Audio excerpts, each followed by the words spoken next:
Hello friends, in honor of Deaf History Month, I wanted to share my story with you.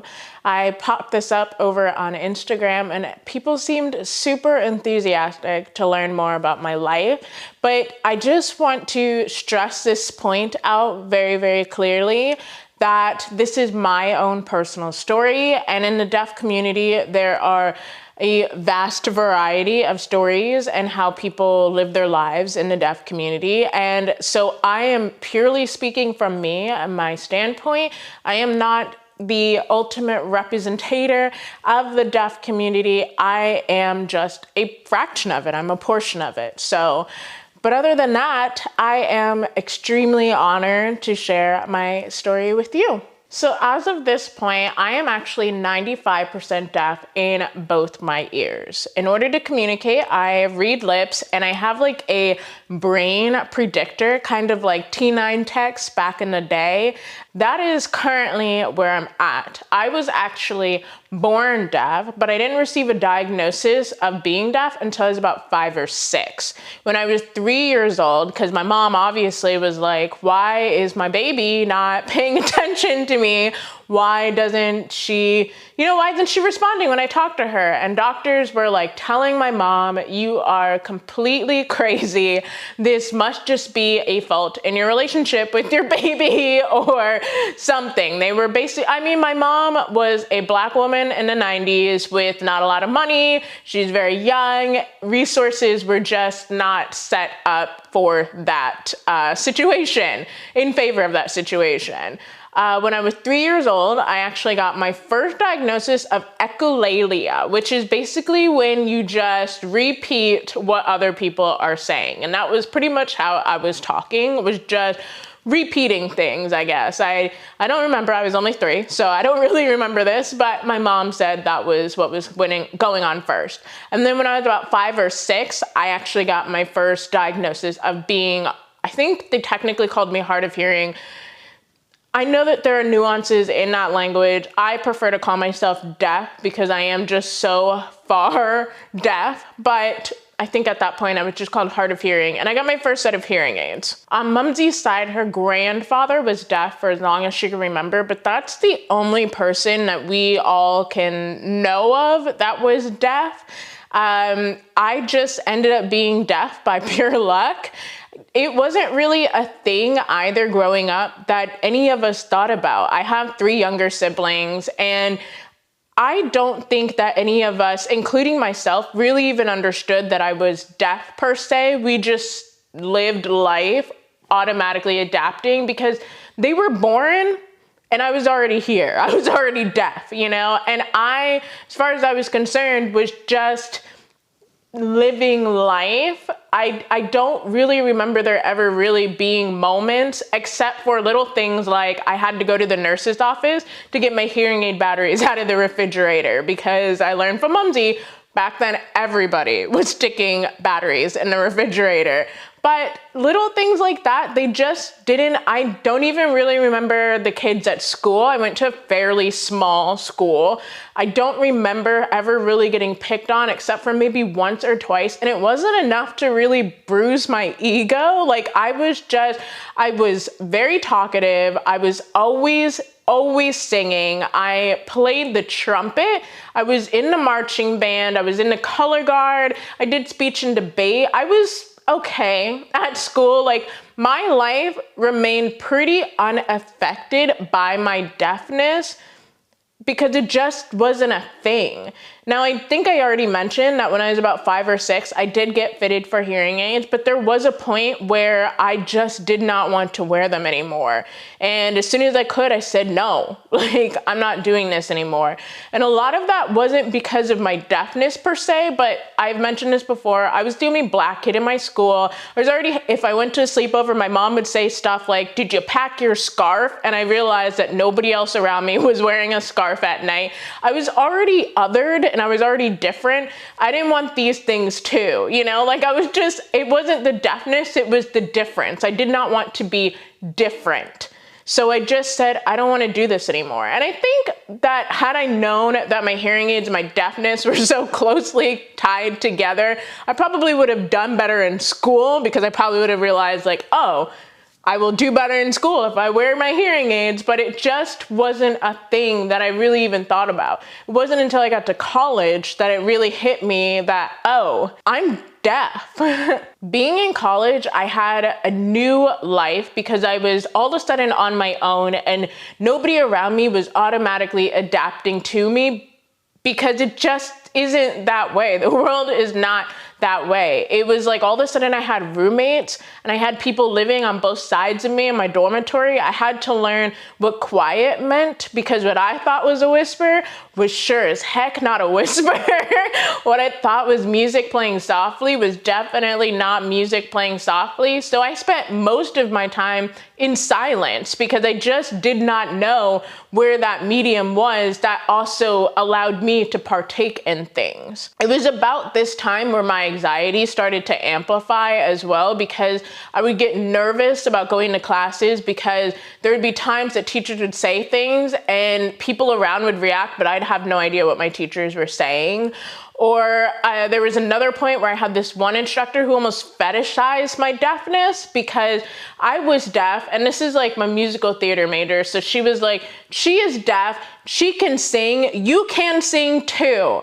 And it made me so violently uncomfortable because all of a sudden it wasn't even, there was no way for me to get graded fairly in that class because I was deaf and I was still doing the thing. And that was it. That was basically the only criteria I had. And it wasn't an easy A class for me, but it sure as hell was not a class I was going to be able to fail either, because the teacher just peddled me around as like the mascot for everybody can sing. And that was also part of her like mantra, was everybody could sing. Sounds encouraging until it's not. I was dating, and because the first girlfriend I ever had was on Tumblr, like, which, shut up. I don't need any comments about Tumblr girlfriend, but you know, it was like a different environment. And then my long-term girlfriend that I had that was actually like an in real life girlfriend, she was just very like, she just wanted to understand my world and the way that I functioned in it. So it wasn't really a thing that affected my dating life, because I just happened to stumble upon women that just were there and fit the right way into my deafness, I guess. I feel like I'm phrasing that weird, but you know what I'm saying. All in all, being deaf in college was just one of the most alienating experiences that I ever had, though, because it was like all of a sudden everybody around me was living life and my life could not live the same way that theirs was. Like, people would try to say hi to me as I walk by them, and this amplified my anxiety so much and still affects me today. Like, people would walk by me and then they would say hi and I would not hear them. And then they would text me and be like, what's wrong? And I'd have no idea what they're talking about. And it was because I didn't hear them. And it was the stress and the anxiety of accidentally offending somebody or something really, really terrible happening that made me eventually get diagnosed with agoraphobia. I'm trying not to get super emotional about it because this wasn't the only trigger to my agoraphobia, but it definitely played a huge part in it. There was one incident where there were these guys, they were being extremely racist and threatening me, and I had no idea what was going on. I had no idea what they were saying. And one of them was about to attack me and I didn't hear them, but it was thanks to somebody around that it didn't happen, because they heard what was going on and they moved me. And it freaks me out that things like that can happen around me and I could have no idea that it's happening.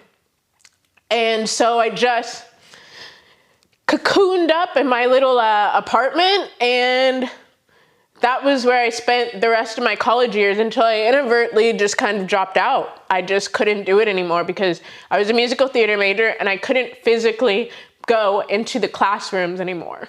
I wasn't trying to cry.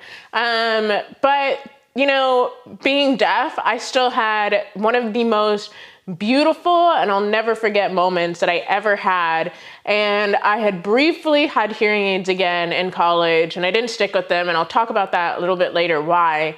But I had my hearing aids and I was in my very first musical ever, Hairspray. I played a Dynamite. It was so awesome. But I had them and I got to hear the pit, the orchestra, play the music for the first time through these hearing aids. And I remember just feeling this feeling of just like awe and wonder and beauty, because it was just the first time. And I heard the trumpet, and I think I mentioned earlier also that I played the trumpet, and I'd never heard the trumpet like this before. And I played the trumpet, I think, for like 4 or 5 years. And it was just such a beautiful moment to hear the music that I was going to be singing along with. And it just, I mean, there are just little things like that I don't know. So now I'm an adult, I'm 27 years old. I'm not in college anymore, and I'm obviously still deaf, and it's getting increasingly worse. So I kind of feel like there's only an inevitable point where I'll just be completely deaf, and I'll have to cross that bridge when I get there. But life for me now and not being in college is different, because there's even less advocacy than there was before. At least in college, I had friends, or I had partners, or I had, people around that at least had an idea, even if they forgot sometimes, because people freaking forget sometimes. As an adult, I don't have that. So it feels like I am constantly having to come out all of the time. It is that exhausting. It just feels like I'm constantly having to say, hi, I'm deaf. Hi, I'm deaf. And then I'm always met with reactions. I'm met with reactions such as, oh my God, me too, which is just not the same thing. Or I'm met with, you're lying. You absolutely are not deaf. That is not true. You are so well adjusted. We've just been having a conversation. I just got off the phone with you. I met with both of those reactions, and it is so aggravating. I want to pull my wig off every single time and then individually pluck my hairs out. It is such a strong feeling of annoyance that I feel about it. But hey, who's trying to complain here? Not me. And so for a while, I actually didn't even want to tell people, but I realized that by not telling people, my life was just getting harder and harder, because the people closest to me, or the people that thought they were closest to me, had no idea how to communicate with me, or they had no idea how to share to other people how to communicate with me, or they had no idea why I was not having the same reaction to movies or music that they were. Like, it just put an inevitable wall between me and the people closest to me. And ultimately, I was just inconveniencing myself. And why am I inconveniencing myself when I could just have both of us meet in the middle somehow? Like, I could have people turn subtitles on. I can have people have to learn how to talk louder, because I have learned that people just don't know how to talk louder. They think they either have to talk in their voice or scream. And it's like, literally, you just have to learn how to project. That is just another personal gripe of mine. But it comes down to, if people don't want to accommodate me, then those are the people I don't need to have around. Why would I have those people around? And it just helped me weed out the unnecessary drama or anxiety. Because now the people that do know I'm deaf, if they walk past me and I don't say, hey, they know, like, she probably just didn't hear me. It's not she's mad at me. She probably just had no idea. I wasn't looking at her. She wasn't looking at me. So why should she know I said, hey? I've also had a pretty hard time with keeping jobs or doing jobs, because either the place or establishment would realize just how difficult it was to work with me, or I would just feel so much anxiety and dread about having to put myself in these situations where I don't know that you'll understand if you're a hearing person, but being deaf is exhausting. Listening is exhausting. Hearing things is not hard. Listening is exhausting. And because I have to try hard to hear and listen, it is different functions in the brain, and it is very, very, very exhausting. And I can't do it day in and day out. You passively hear things, I imagine, and then, but listening, you probably have to work a little bit harder at. That's just like, that's learning how to listen. But hearing is just something you innately do. I innately cannot hear. I am deaf. That is not something I have the ability to do. So jobs, working with people in those jobs, it's just hard. So I purposely pick jobs that make it easier. I loved when I was working my one adult job, I worked in bars late at night. So people are drinking, the music is loud, they are automatically louder. And if I say, what? They don't think anything of it because we're in a bar, you know? Or I pick jobs that allow me to work online because that is the easiest, most adaptable way for me to do anything, is to just make it work for me online. And I'm honestly very proud of myself for making that dedication instead of putting myself through the stress of trying to work and suffering inevitably during it. My agoraphobia is not as bad as it used to be. I am able to go out every once in a while on my own. I do my own grocery shopping sometimes, but honestly, is it not that bad, or is it that technology has just made it so much easier? You know, like I can order groceries online and then just have them put it into my vehicle. Most food places deliver these days. When I go for a walk, I go with Randy and my 3 dogs. Like I don't know so much that I'm just like cured of agoraphobia, or if it's that I've just found ways to adapt where I don't really ever have to leave, you know, and especially right now, I really don't have to leave, but it just like, my agoraphobia isn't the forefront of my mind all the time. I don't think about leaving anymore because I don't really have to. There isn't really a need for that.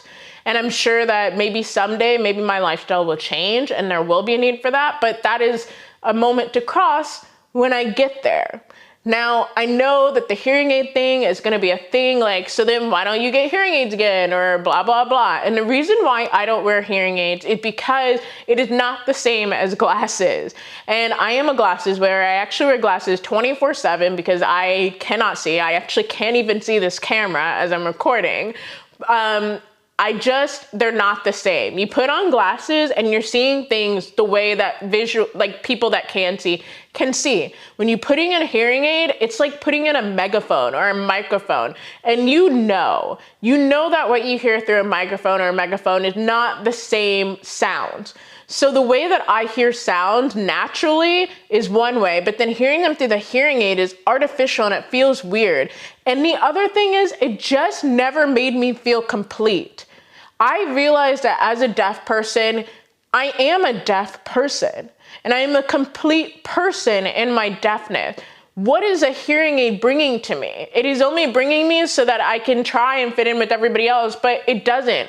I don't fit in with everybody else because and it just isn't the same. It feels like I'm a bionicle. It feels like I'm Inspector Gadget. It does not feel natural. It doesn't feel right. And when I take them out at night, I'm still deaf. At the end of the day, I'm always still deaf. And I would rather live in my deafness and be a deaf person and ask for little accommodation than to have to wear this thing that makes other people feel like I'm accommodating them and I'm living up to their standard, because I think that I'm good enough as I am. I think that as a deaf person, I am completely and full. And I don't need hearing aids to give myself that advantage. Will I ever wear hearing aids? I don't want to say no. I never want to say never because I just don't know. But right now, I don't see that for myself, especially knowing that my hearing is just getting increasingly worse. I will never have full, great hearing. I will probably always have to say what? So once again, what is the point? Just so I can hear that much more, it doesn't do anything for me. It's not beneficial for me. Oh, I feel like another thing that's probably gonna be asked is, why don't I know ASL? I literally don't know ASL for the same reason that you probably don't know German. It's because that is not the language that I learned. It is not the language that I speak. I speak English. My family speaks English. My school spoke English. everybody around me spoke English, so I learned English and I use English to the best of my ability. Should I learn ASL? Everybody should learn ASL. I don't know why that's specific to me. Like, I'm not any special, I'm not any different. Will ASL come in handy? Yes, it will come in handy for everyone, but I don't know it. I just don't. It's not how I communicate. It is just not how I do that. So that is that answer. There are so many ways that being deaf influences my life every single day. And it's so crazy to me sometimes when I have to remind people I'm deaf, because for me, I feel like I'm always deaf, whereas to other people, it just doesn't register with them because I do speak. I'm very good at reading lips and I'm very good at adapting conversation. So it seems. I also like mess things up all the time. If you've ever sat in my house with Randy and I, you would know that our conversations are basically what? There's just, it affects my life every single day. And I'm so happy to finally feel, great enough in my deafness, in my space to be able to come out and talk about it and to teach other people about my experiences as a deaf person. And I'm gonna do a part 2 to this video for this month, for Deaf History Month. So please make sure that you hit subscribe and you follow me. I'm going to be talking about how I communicate. I'm also going to there are other topics that I wrote down and I can't think of them on the top of my head, but this is a little mini series I'm doing, especially for right now, because it is important. And it is important that I share my story, especially since you care. And that's all I have to say. So please, especially since the world is opening up, please stay healthy. Please try to stay healthy and happy out there. And just know that I absolutely adore and cherish you, my friend. Bye.